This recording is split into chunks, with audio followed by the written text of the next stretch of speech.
thank you very much indeed. So, very kind of you. I think we've caused a muddle because we came up in an entirely different order. So I'm going to introduce my guests all over again, and you can clap for them and give them some love because they deserve it. Because what you have over here is a stage that is groaning with biographical genius. These are the best biographers in the world at the moment. I dare you to argue with me. I dare you. So first of all, please welcome Ben Moser, Tina Brown, Robert Service, Janaki Bakhle, and Narayani Basu.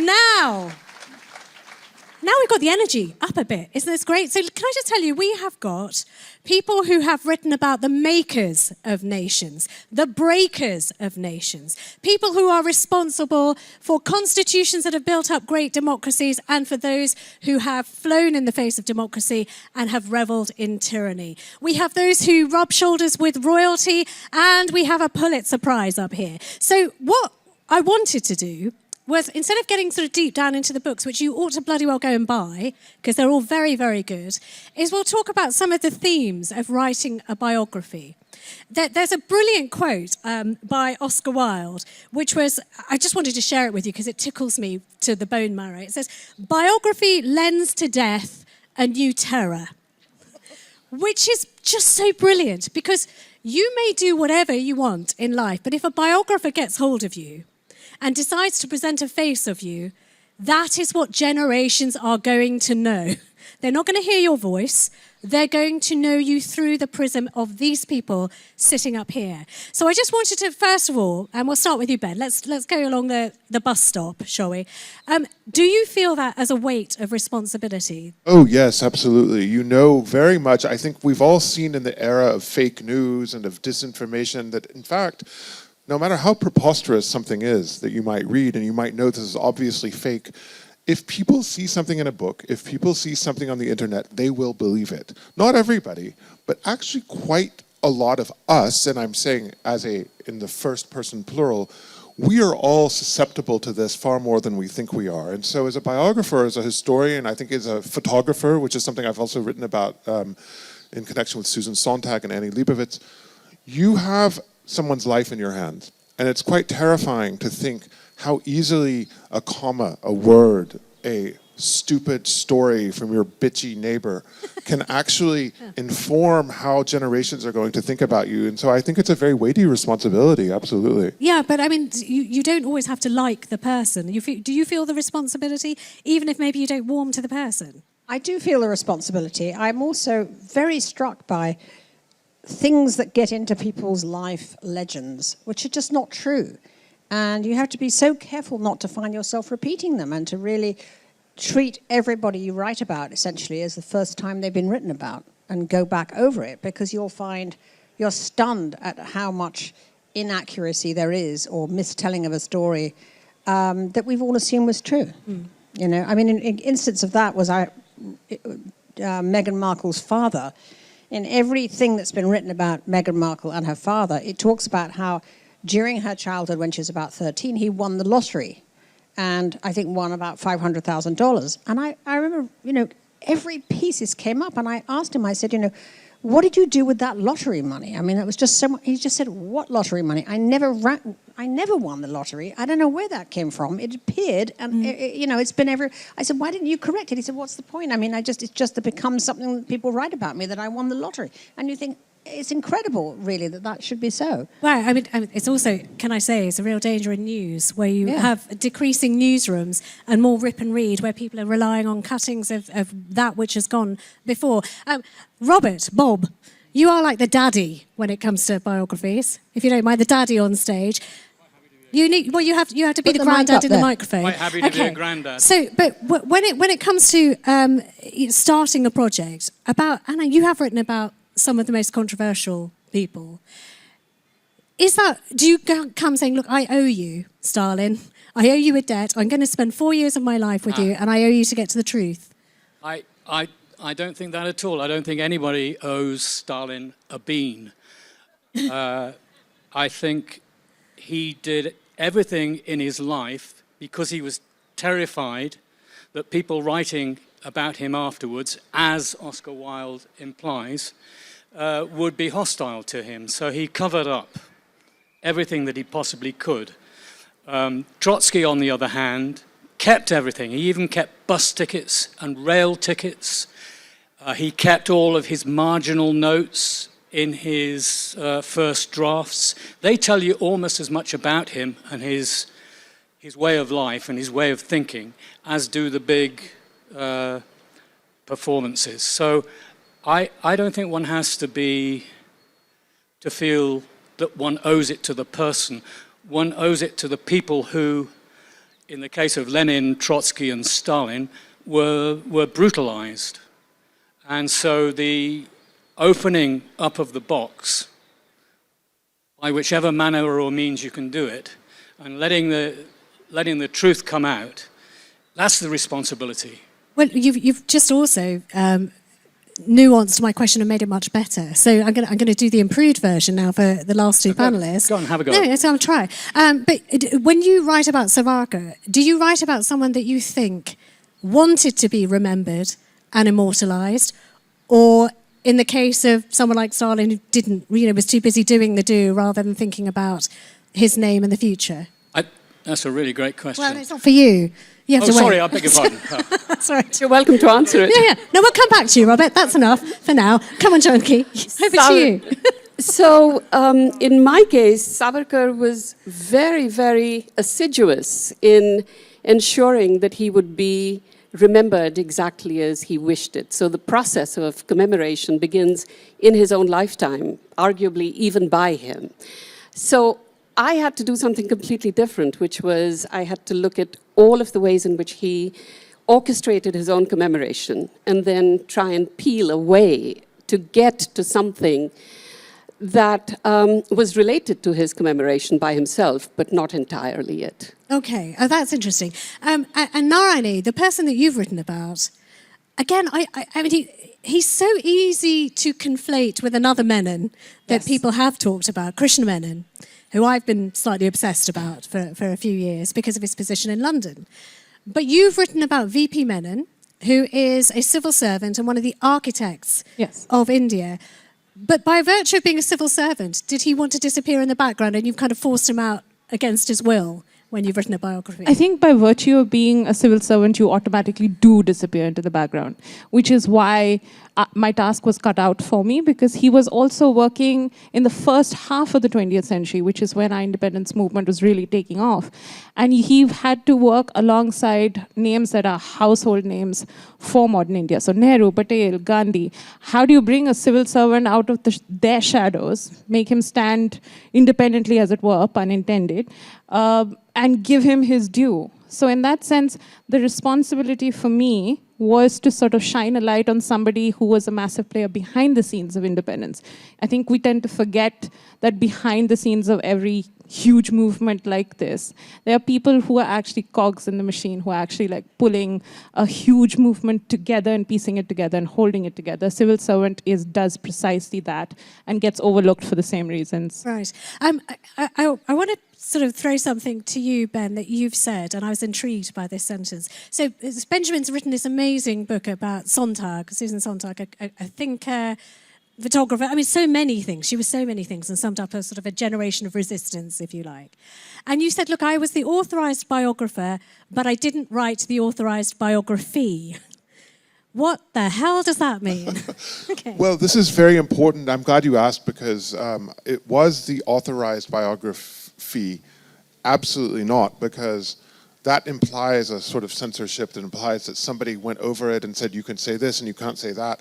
That was not the case. I was asked, based on my previous biography of Clarice Lispector, to take on this project, and I was given the authorization, first of all, to speak to everyone, which was very hard because there was a divorce at the end of her life between her partner, Annie Leibovitz, and her son, and they hated each other and they divided into camps. And so having authorization to go into her papers, into her archives, which are still, it's like the Vatican. It's all secret, it's all locked up at the library. I could go into that, but my agreement, it took me a year to negotiate that agreement so that they could, I said the estate could read it and they could comment on it, but that I was not obliged to make any changes. And so it gave me a sort of opening and a sort of access, but unfortunately when people see anything authorization, they think they imply censorship. And it was kind of hard to talk about for that reason, because they thought it was a whitewash, which it wasn't. You know, I'm quite critical of her, although I try to be not critical of everything about her, but of certain things, mainly philosophical things. Okay. I don't know anyone who has to tread a more slippery tightrope when it comes to access than someone writing about the royal family, the British royal family, who are notorious for calling themselves the firm. They close ranks. I mean, talk about portcullises and guns on the parapets. They are notorious for this and telling people not to talk. And yet you have written not one, but 2, 3 very successful books about the royal family. How did you get people to talk to you? It's a very long, tiresome process, and what you have to do is be willing to make huge efforts to get very little, right? I actually found the sort of the really older generation, the sort of the Queen's generation, Queen Elizabeth's generation, actually the best sources in a funny way. They'd maybe reached a point when they didn't care as much, or they were just a more kind of honest generation, or there was no spin about them. I got some of my best stuff from very, very good friends of the Queen who'd known her for a very long time and just observed things very well. And you also discover that sometimes people who've been very close to your protagonists are just, you think, that's great. I've found somebody who was with a major royal during a major event, and they're going to have the absolute eyewitness thing. But they're not someone who has any eye for observation. You know, I mean, you discover that people can just be dull. You know, they were there, they were watching history pass before them, and they were sort of thinking about what they were going to be having for lunch, you know. And that's sometimes just crushingly disappointing. You think, this is going to be the source, you know. And sometimes I found people who sort of could form a background so they didn't notice they were around, as it were, very good sources. You know, intimate staff, decorators, you know, photographers who'd done a sitting, painters, things like that. They often had very good observations to share as well, actually. Have you ever had somebody who says to you, I'm going to tell you this thing, but you cannot use it? Oh, yes, constantly. So what do you do? It's maddening. It's infuriating. You know, you sort of hope they're going to die before the book comes out and then just sell them up the river. I had one of those with... actually with the Queen Mother's valet, you know, Billy Talon, his name was. I really stalked him to get him to talk to me, and then he gave me this fabulous interview in the end. I mean, I went to this house in, you know, sort of crummy little apartment at the top of a building in Kennington, where, I mean, you find that the courtiers in the end are treated so badly. I mean, they you know, they worship the royal family, and then when it's all over, they're just kicked off and living in penury, you know, in either a basement or one of those apartments where the light goes off on landing 3, you know, and he just gave me so much great stuff, and I couldn't, you know, how could I use it? He said it was all off the record. Blissfully, he died. Oh, thank God. About 2 months before I published. And so I got some of my best anecdotes from Billy Talon, I'm afraid. Sorry, Billy, but it was great stuff. Okay. Yeah, I mean, for you, I'm thinking the challenge isn't people who tell you, here, I've got this really good one about Stalin and his shopping, but more about getting to the sources which are in a hostile place. So how did you get access? It was possible in the early 90s. It was less possible, but still possible, in the late 1990s. It got steadily worse, and then very, very much worse now under Putin. So you know that you're only getting the dribs and drabs of the whole story. And the only way around this is to search for sources that don't have anything to do with each other. And often people write in exactly the same way about, say, Lenin. They have a sort of style of writing about Lenin that's imprinted on them, whether they're for or against him. So the only thing you can do then is to get as near as possible to the personal messages that the object of the biography came up with, and that's the correspondence. And that's why I talk about the importance of marginal notes. If you get, say, Trotsky's autobiography, Trotsky was a master of Russian prose, one of the great 20th century Russian writers. He was also the man who ordered the killing of the Kronstadt mutineers, who had helped his party come to power 4 years before. His autobiography flattens all the bad things he did that he felt ashamed of. You have to go into his correspondence, the correspondence of his followers, the ex-followers who had heard things and written to him. You have to use every single weapon you have to take the top off the box that he's trying to construct to conceal his own inner life. And Trotsky got up to all sorts of things apart from politics. He was fascinated with literature. He had a very, very active love life. He was devoted to his children, but not to the point that he paid much attention to them when they got into psychological difficulties. The task of writing a biography is that you have to look at everything, and people are often more self-revealing when you can see what they've written in the margins of their first drafts, what they fiddle around with and then cut out or put in.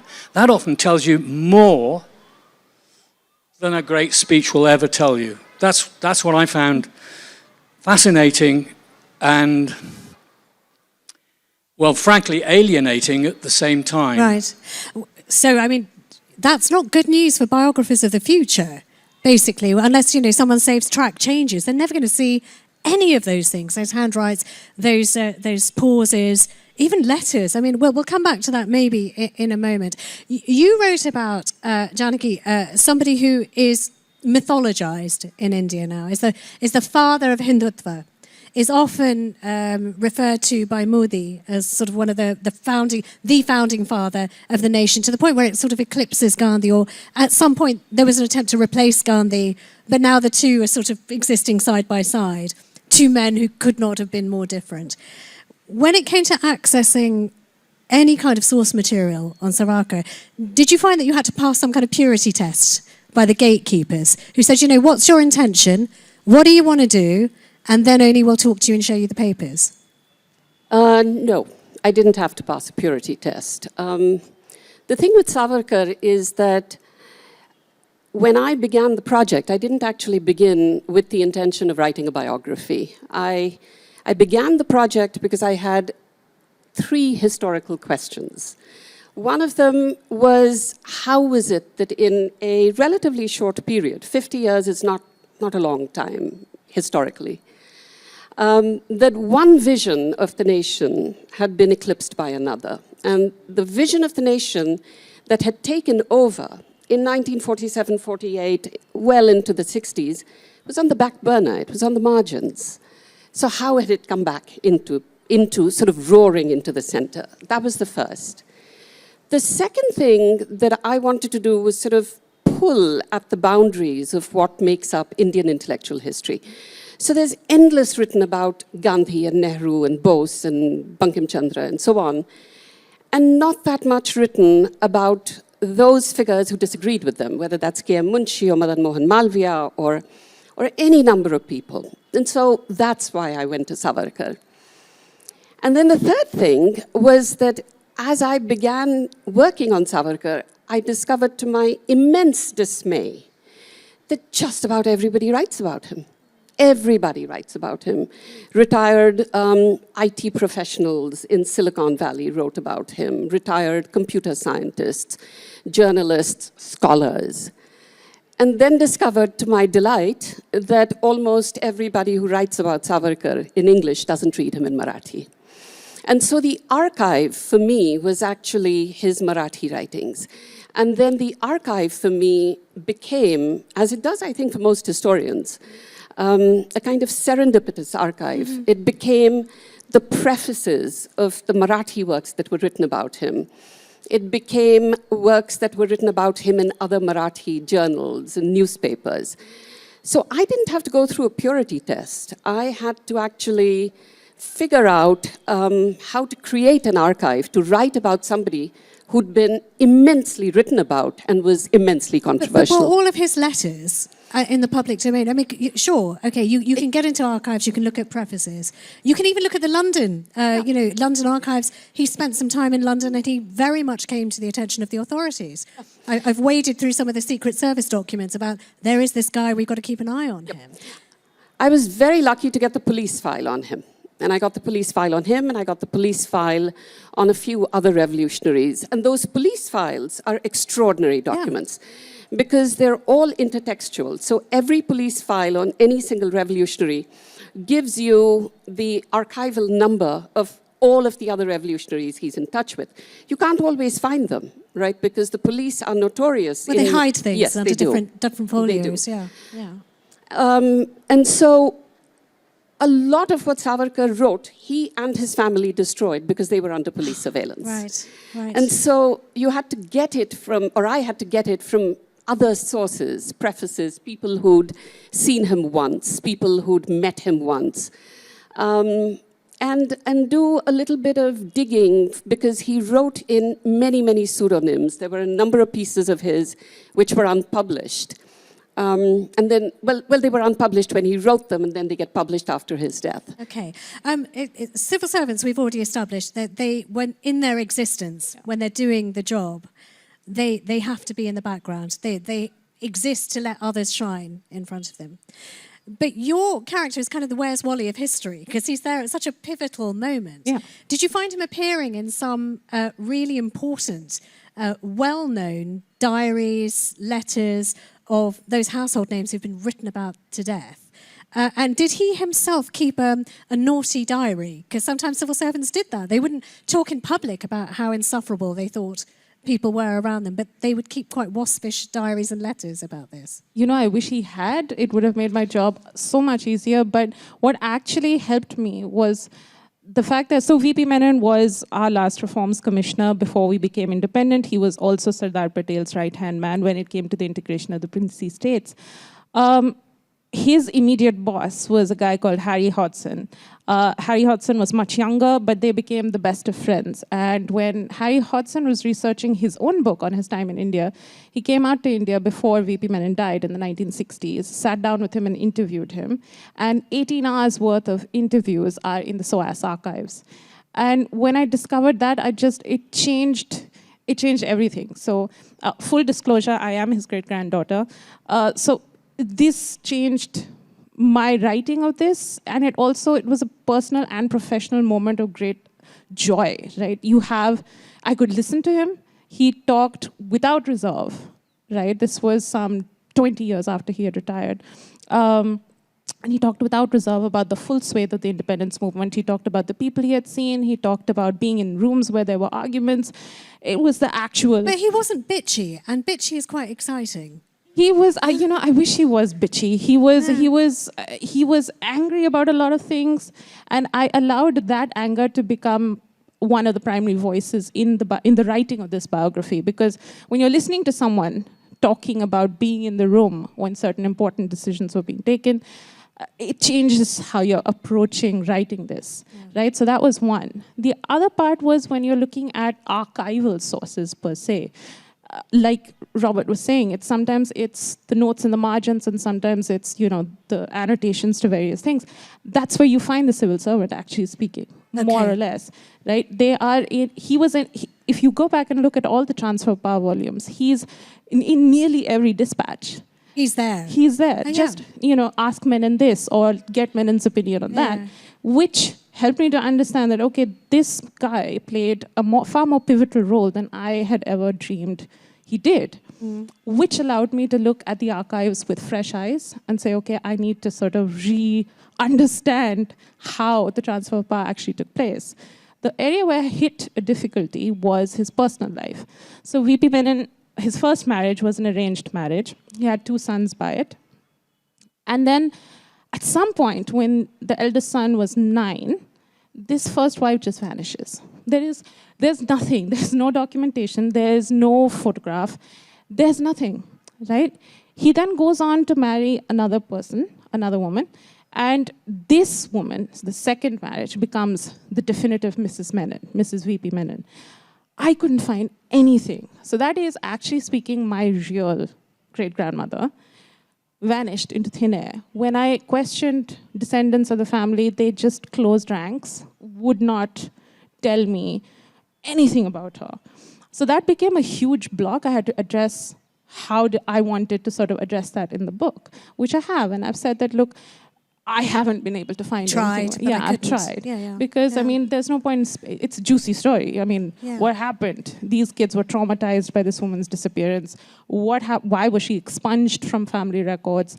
These are unanswered questions in the biography, which... Well, volume 1 of the biography. Well, I mean, so far. people come forward to People things. And people, I mean, you know, you had no bitchiness. I had no bitchiness. Then you were doing backstroke and, you know, front crawl in one of the most erudite, and may I say, quite waspish sort of sections of humanity. So when you were talking to people, how could you, as a biographer, sift through and go, you know what, you have an agenda and you're just being unpleasant and not very nice, or you have absolutely got the measure of, in this case, Sontag, but anyone that you write about? Well, this is one of the real difficulties, because people tell you, we were just in the green room talking about a notoriously waspish is a generous way of describing this person, a person who, at this kind of, Tina's talking about the royal court, you know, but there was a kind of royal court, and if you're talking about a powerful politician, in the case of Stalin, you know, or these other people, there's always an agenda. So it's not that nobody has an agenda. I think you have to assume that everybody has an agenda and then just say, what is the agenda? And then once you assume that, you can say, well, this was an ex-lover. This was a political rival. This was a family member. You know, so those people come into it. And I think that a word that's so hard to define and so hard to understand is taste. It's a very difficult word to pin down. But the more you know about something, it's funny, I'm with a friend who's here in India for the first time. And when you come to India for the first time, there's so much happening. You can't really see it. It takes a while to actually know what's what and where is where and who is who. And it sometimes sort of might take 10 trips to come to India before you start actually seeing something closer to what an Indian would see. And with a biography, you're not only involved in this person's life, you're involved with everything around it. And you do get to know the people, and you get to know who's honest and who isn't, who's desperate to be in the biography. You're talking about people who are long dead, which is a little different.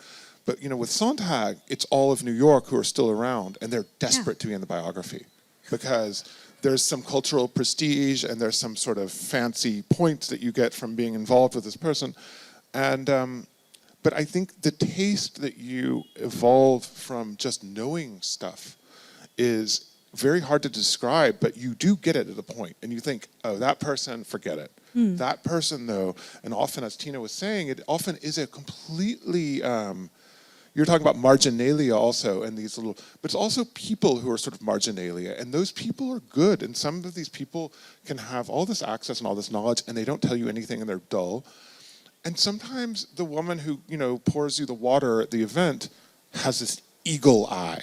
And those are the people that you look for. And it will just be, as Tina was saying, one fact that unlocks one treasure trove of stuff that you've heard. With your journalism as well as with your books, have you had people come up to you, Tina, because again, yours are alive still, and people who know them are alive still, coming up and saying, you know that, what you wrote hurt me, I hated it, and I want you to answer for what you did. I mean, do people ever take it that personally? In my Vanity Fair diaries, there were people who discovered what I was thinking about them at the time and were upset by it, because sometimes you have sort of very congenial social relationships with somebody, but if you're really asked to take a truth serum and sort of say something, say who you think they really are, isn't necessarily the same thing.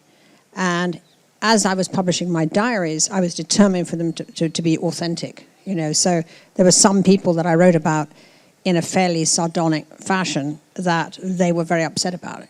And what do you say when someone looks you in the eye and says, you know what, I thought you liked me. I thought you thought I was fabulous. I mean, in the case of this one person, it was about his father. And I said, look, you know, it's what I felt at the time. You know, I came to feel differently about him later, which was sort of true, as I got to understand it. But I did think he was a complete bloody buffoon, you know, when it came to business.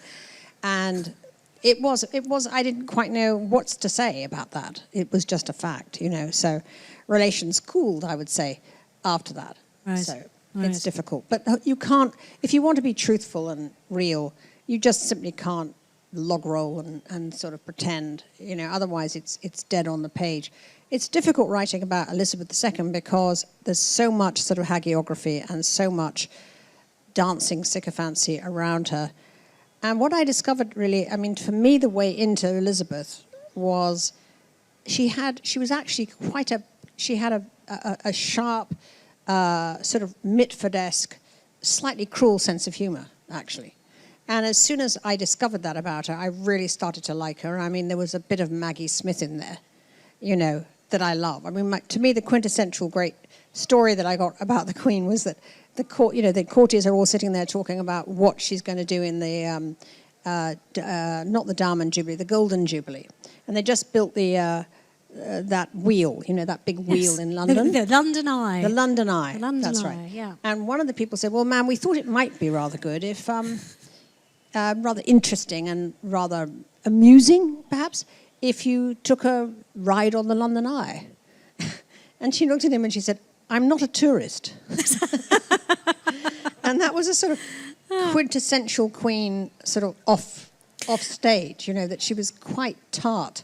And once you sort of know that about her, she becomes more interesting. But your writing is great for that. I mean, forgive me if you were at the morning session that Tina did, but I really enjoyed it. And there was this lovely thing that you shared about the daily phone call between the Queen Mother and her Lilibet.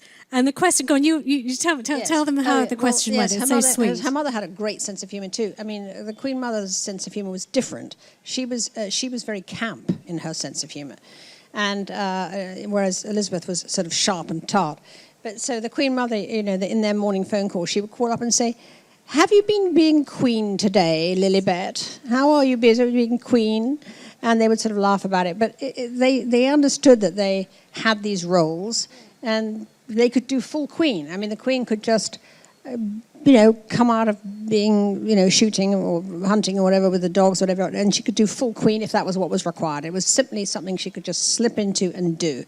She knew how to do it, and she did it better than anybody else. But it wasn't her. No, but it's also the other thing that I took from it is that she was a good Indian girl and called her mum every day. I mean, I thought that was delightful. I'm going to open it up to the audience in 1 second, but I just want one quick question for you, Bob, if I may. When you have people who are monsters of history, you mentioned Stalin. Do you have to? Do you? I mean, I suppose it's the resistance against presenting the cartoon two-dimension that this is a monster, or do you find yourself fighting against yourself to try and find the humanity, or how does it come out? Because your characters are very well-rounded; they are complicated. The big question, I think, for people like Lenin, Trotsky, and Stalin, and probably the same is true of Hitler and Mussolini, is between those authors who say so much monstrous stuff was done by each of them. They were so evil that anything you say that humanizes them is a disservice to history and to humanity. I think that's a profound mistake. If you fail to humanize, i.e., tell the story of the politician and revolutionary Stalin without mentioning his human qualities, his hobbies, his relationship with his wife, his attitude to animals, then in fact, unless you do that, you let him off the hook. Because if you turn Stalin or Lenin into a robot, into a non-human animal, you're letting him off the hook. You're saying, if we catch this man who's killing millions of people, we can't put him in trial because he's a psychopath, he's a sociopath, he's a psychotic individual. So I think it's very important that people who do bad things in history or in politics are brought to book by us human beings who treat them as human beings and see what the sources of their inhumanity were in the context of their being humans like us. Yeah. No, I agree. If someone can love their mum, how can they fail to love hundreds of thousands of people that they, you're absolutely right. I'm going to open it up. We've only got a few minutes. We've had a cast of thousands up here, so forgive us that the questions are a bit short. First person I saw was the gentleman with the sunglasses. You know I'm pointing at you. There's a lady here at the front. Can I get the second microphone here so we don't waste any time? Do we have a second mic hold? Yeah, if you can get it to the lady in the front row. Okay, let's take one here. Let's rattle through. Is any one of you... what would you feel about writing the biography of Donald Trump? Oh, Tina? Tina? Who lives in New York? I think he's much more interesting now than he was in 2016, actually. And what I wanted to say to Robert is like the moment when a person pivots into being a monster. Trump Serial 2, as I think of it, season 2, is a much more sort of focused bad person, than he was in season 1. In season 1, a lot of what he did was sort of stumble around and flame out and make it up, and he was sort of chaos really in his first term. The tragedy is that he didn't just win the election, actually, the second time, because then he would have gone stumbling around until he'd gone. Unfortunately, in the 4 years that he was in exile, developing greater and greater rage at being sort of punished in courtroom a lot, he developed quite an organized worldview, actually. And second time around, he's much more interesting. So I think that as a biography subject, that's interesting. Round of applause if you think Tina should just do it. Just do it. Just write it. If anyone can write it, you could do it. Okay, let's take another question. From the lady there. Can I have another hand up here so we won't waste time? There's a lady over there with her hand up. Stand up so they get the mic to you. Okay. Yes. My question is to Ben. And I'm sure the world of biography does not just ask what can be written, but like who can write it. And you're writing about people who've written on women, quite literally. So how do you approach with rigor the questions about all that is identitarian, specifically with your own gendered experience? This is something that's fascinating because it's changed so quickly. When I first started writing my first biography of Clarice in 2005, 2004, first of all, men never wrote biographies of women, so this was thought of as wonderful. And everybody said, oh, it's so great that you're doing this, nobody does this, isn't that lovely? 10 years later, the whole world had changed, and it was, how dare you exploit this poor lady's life, Susan Sontag, this sad victim of a person, and it's very funny. I write it exactly the same way as I would write it. I think that if I wrote about an Indian, for example, I'm not Indian. So does that mean I can't ever write about India or Indians? Does it mean I can't write about people who have a different religion or a different class background or a different education or maybe speak a different language? I write because I'm interested in the person.